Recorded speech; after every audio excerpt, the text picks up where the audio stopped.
Okay, arc sine, also known as inverse sine of negative 1/2. If I look at the unit circle, sine being the y values is going to be negative 1/2 down here and here at 7 pi over 6 and at 11 pi over 6. The weird part about this is if I actually did inverse sine of negative 1/2, I'm not going to get a number that's 7 pi over 6 or 11 pi over 6. What I end up getting is a negative value, which ends up being negative pi over 6, meaning instead of rotating all the way around, it's just going to rotate in the negative direction.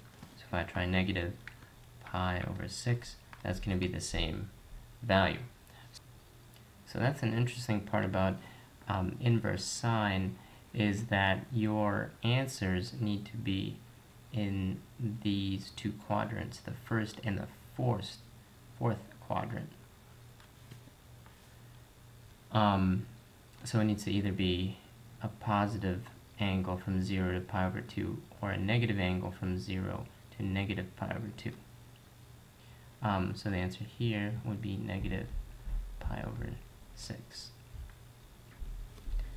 Looking at inverse cosine, those values are going to be at here or down here.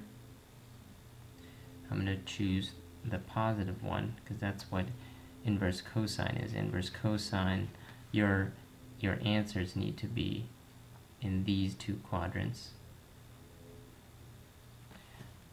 Again, so the top first and second quadrant is going to be inverse sine, or inverse cosine, sorry. And then, like we just said in the other part, inverse sine needs to be in the first and fourth quadrant, your answer. So the answer for cosine, inverse cosine, needs to be in one of these two quadrants. The only one I have up here is at pi over 4. So the answer to this, pi over 4. Next part, inverse or arc cosine negative square root of 3 over 2. That's going to be down here. Get a new unit circle here. Negative square root of 3 over 2, that's a bigger distance for x. So my answer there is going to be 5 pi over 6. So then I need to look at what cosine of 5 pi over 6 is. And it's going to be negative square root of 3 over 2. I don't have to go anywhere. Again, another situation where cosine, arc cosine, inverses cancel each other out. You're left with just this.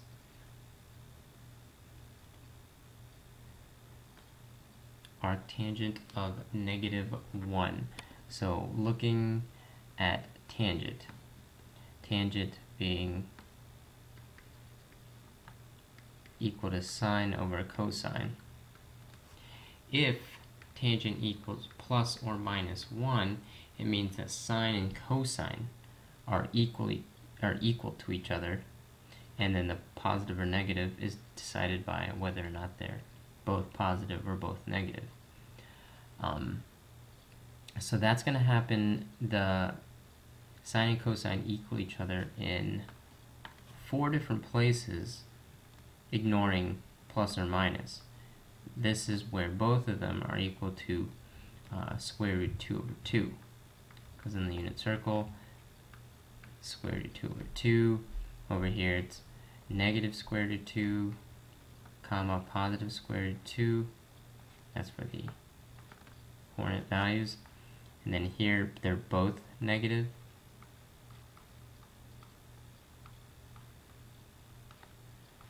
And here, cosine is positive, sine is negative. So if I'm looking for when arctangent, when the tangent is negative, that means it's either going to be when they're only one of them is negative and the other one's positive. So my two answers are going to be here and here. So the question now is whether I'm going to choose this as my answer for inverse tangent or this as my answer for inverse tangent. The answer to that is that the inverse tangent has the same answers as this. So inverse tangent, your answers need to be in this range from in quadrant 1 or 4. So when I'm looking at this part of the problem, inverse tangent of -1, the answer to that is going to be negative pi over 4. So then I end up getting tangent of negative pi over 4, the same. So I'm just basically looking at the tangent of where I am, and since we already knew that tangent and arctangent are going to cancel each other out, this is just going to be -1. So this problem, inverse sine of negative square root of 2, draw a little unit circle, sine is negative square root of 2 over 2 here and here, but like we said, the my answers for inverse sine need to be here. So my answer to this is right there. So inverse sine of that is going to give me negative pi over 4. And then when I take the tangent of that, I just have to look at this point, which I just already did.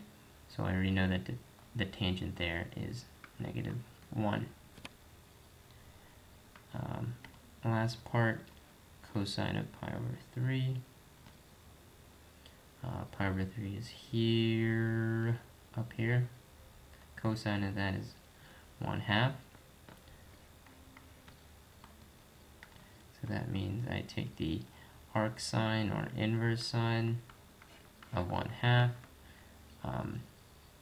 of where I am already, and that's just going to be the y value there, which is square root of 3 over 2.